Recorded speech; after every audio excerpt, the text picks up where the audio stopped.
Good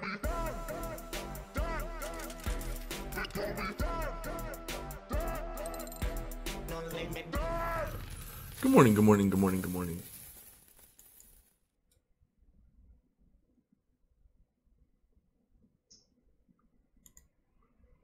All right, market cap 415 billion.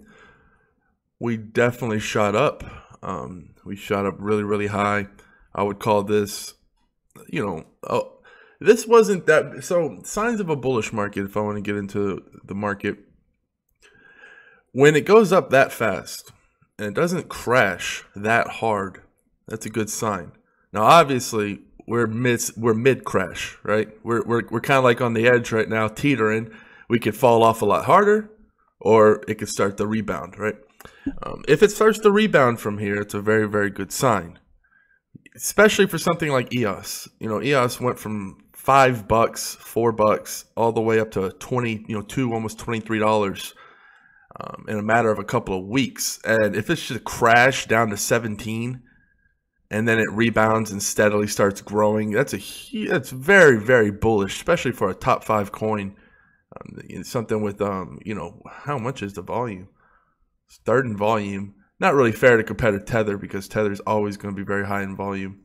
But for actual cryptocurrencies that aren't fiat pegged, second in volume, beating Ethereum. So that's just something to look out for the market. The volume has been pretty high. The CMEs, the futures contracts are higher than ever. Over-the-counter markets are higher than ever. 24-hour volume is not as high as ever, but on average for how it's been, it's not bad at all.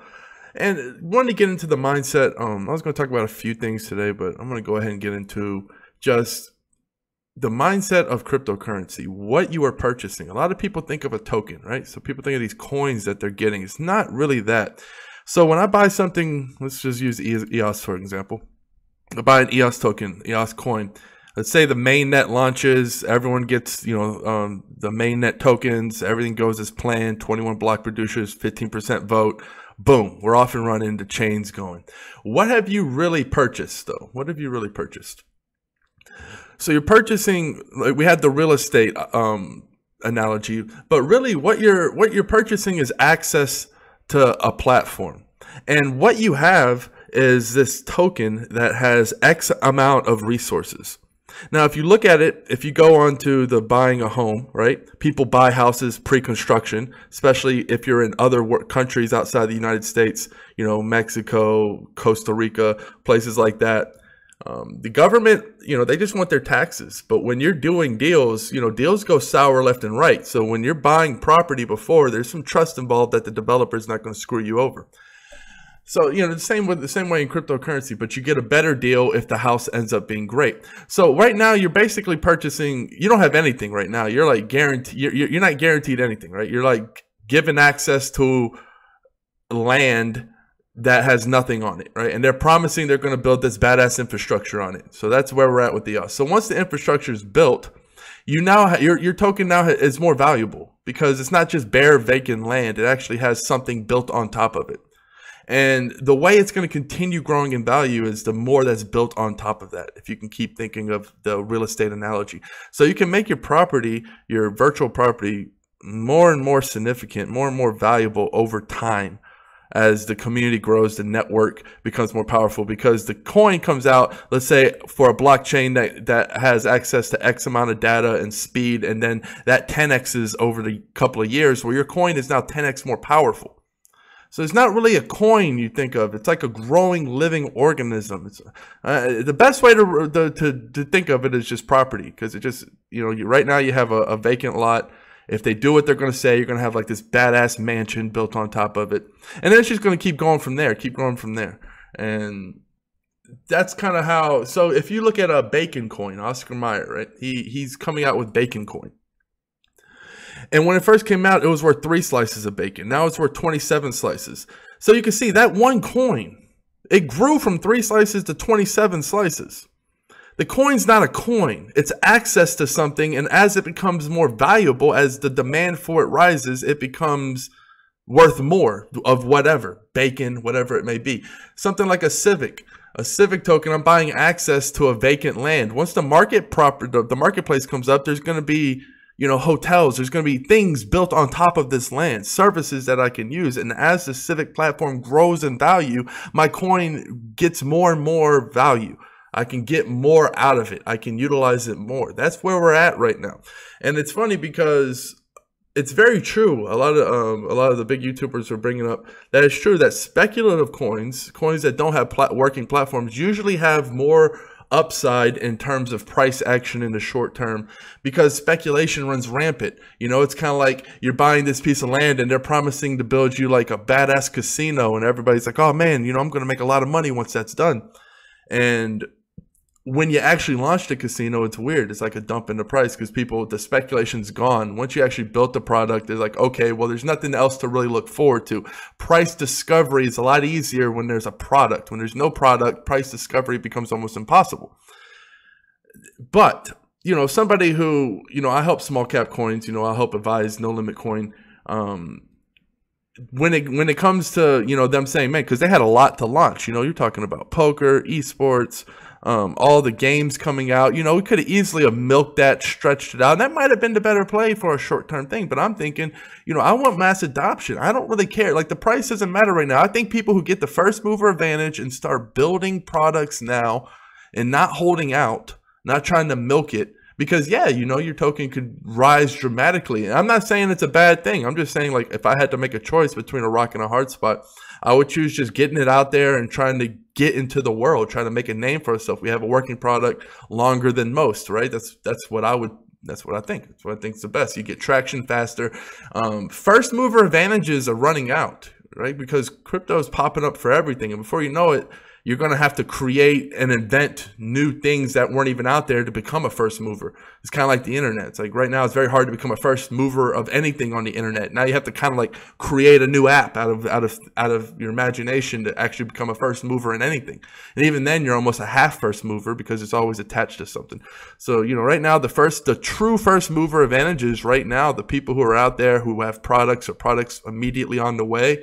And that's why I loaded up on a Civic. That's why I loaded up on coins that do have working products. I think that the longer they're working, the more people are going to pay attention to them, the more credibility they have, because you can only have so much speculation. And then there's going to be a launch eventually. And the greater the speculation, the greater the dump. So I don't know. It's like, yeah, it's good for short-term trading and all that. That's not my strategy, though. That's not what I never came in. If you look at my videos, I've never, ever approached anything that way. I've been highly successful doing it my way. That's fine. But I stress to always do you. I know my limits. So I'm not trying to do something that makes me uncomfortable. I have no problem hodling through crashes, doing my little trades when I want to. But I don't trade that much anymore, man. I'm an accumulator. I'll trade every once in a while. I'll move positions. You know, right now I'm kind of purging some of my coins, trying to make my positions more prime. But other than that, man, it's like, you know, I'm comfortable with what I have to live on. I'm just trying to make what I have more valuable. I see that instead of trying to constantly chase a new project, it's like the projects I have, I'm trying to make more valuable. I'm trying, you know, that's all. I'm married to them. I'm trying to really, really push them out there because I'm tired of having to find new projects. It's not about that. I found projects, got a lot of badass, promising new badass cutting edge projects. You know, just as much as I can help. And it's small, significant. You know, it's not about having to be a big help. That's why you have teams. Right? You know, it's like you're a lineman, you're blocking one guy, but if you don't do your job, the quarterback could get sacked. So, you know, you might go unnoticed for what you're doing, but as you're connected as a team, putting in your work, being consistent is absolutely huge in this business. And, you know, a lot of people are scared when the price goes down. I'll give an example, you know, PPP. This came out with data, PayPal. I got into PayPal ICO and it immediately dumped and went to like 11 cents. And the ICO was 30 cents. You know, so I'm like, man, you know, that sucks. So I didn't think of anything. I didn't think, man, that sucked. I was just buying it all up as frantically as I possibly could. And the dumps are real. People are really, really dumping way back here. That's the thing. People get shocked. It's like a little bit of pain and then they get stunned and they ask the question, why? Why is this? Why is that? If you've done the fundamental research, you don't get caught asking questions why when the markets do what markets do, which is just frantic emotion. You know, there's not really a lot of substance in the crypto market, right? A tweet can drive something 100%. Fundamentals are very, very, very key here. So when you've done your research and you feel comfortable with a coin and you really know what's going on and you're consistently updating yourself with that coin, when a price drop goes up or down, you're not super happy, you're not super sad. You understand you're on a mission and you're building. All of it's irrelevant right now. And what that does is it frees up what you can do. I can go now find more coins. And people want to overlook this shit, man, but what you do every damn day matters. The little things add up. The habits you build matter. If you're constantly thinking, oh, why is the coin down? It's like, man, I'm buying. If I did enough research to buy the ICO at 30 cents, I'm definitely going to buy it when it drops down to 11 cents. And it took a while, you know, October, November, this was months. It took a while, and then eventually it came up. And then it came back down, and then it came up, but we're still way where we were. But I'm not even talking about price. I'm just talking about value. I'm talking about value. They have a beta launch now. Signed up with QuickBooks, partnered up with them. Huge. That's what happens, right? I've done my research. I knew they weren't going to lay over and die. I didn't give a fuck about the exchanges. If you've done actually your research, you're trying to get on a Canadian securities exchange. And then once in the eyes of the law, you have something that's actually a utility token. Because right now you can't really claim you're a utility token if you have nothing. If there's nothing made. In the eyes of a lot of laws out there, if you don't have a product, you're not a utility token. So now they actually have their beta. Now they're saying, hey, in the eyes of the law, we can become a utility token. Now they can get on a Binance and all these things. That's why right now we're going to see a lot of that. That's another reason why I like to get the product out there, because you can get your laws straight. As much as you love or hate the laws, there's going to be some out there when it comes to this. And you're just going to have to be compliant, or you're going to shut yourself off from a huge, huge market. And as much as I'm going to get into decentralization probably next video, because I'm going to cover it pretty deep. I have a point of view on it that might open up a few eyes. I know I've talked to a couple of people about it, and it really changed their perspective on it. I'll save that for Friday. Just wanted to get that out there. As far as coins, you know, the same coins, guys. You know, the small caps, No Limit Coin has poker coming out. It has e-sport betting, has all kinds of stuff going on. Spective, they were just at the Emmys doing red carpet thing. They have some big news coming out this month and next month. Just look out for them.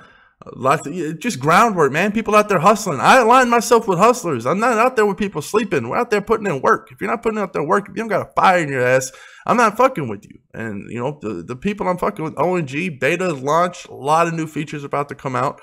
Just getting through the bugs. I haven't really been talking about it because the beta has been capped. And we're just working through bugs, just through the mud right now, just in the mud, getting all the shit out.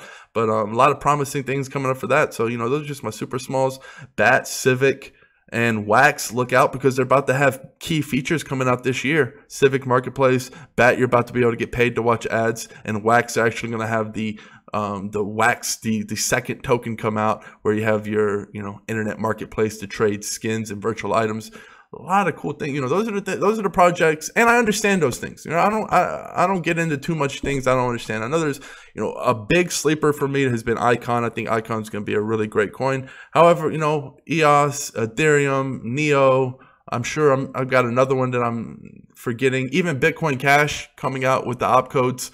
You know, that's 4, man. That's fucking. I probably have a 5th that I'm not mentioning.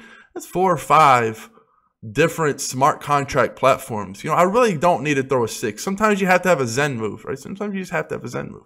So if I didn't have EOS, I probably would definitely go Icon. But, you know, I favor EOS a little bit more. Neo, I'm just going to have. I don't know. Something about Neo, I don't feel comfortable selling my position. I think that it still has a lot of run. Just a lot of work to do. I think there's a lot going on behind this. Every time I do my research with Neo, big things popping. Small things stopping. You know what I'm saying? So enjoy your week.